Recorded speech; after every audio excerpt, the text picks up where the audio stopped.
Rais angejua kwamba kura yako ina nguvu ya kumuondoa yeye, angeshafukuza huyu mtu ili asimharibie yeye. Lakini rais hawezi kumuondoa yule kwa sababu anajua kura yako haina maana. Chenye maana ni mitutu ya polisi, ni bunduki atakazonunua, ni maji ya kuwasha.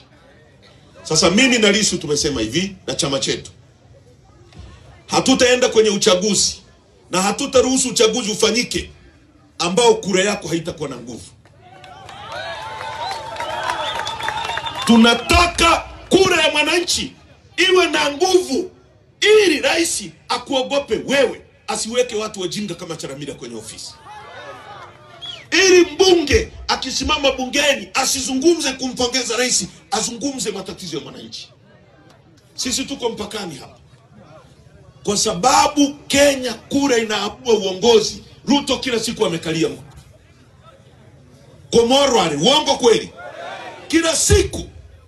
Na hawezi kucheza na wananchi kwa sababu anajua akicheza na wananchi 2027 inakuja. Uongo kweli?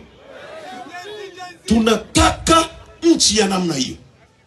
Nchi ambayo kura ya mwananchi Osirali ikipigwa itaenda kwa mtu aliyepigiwa.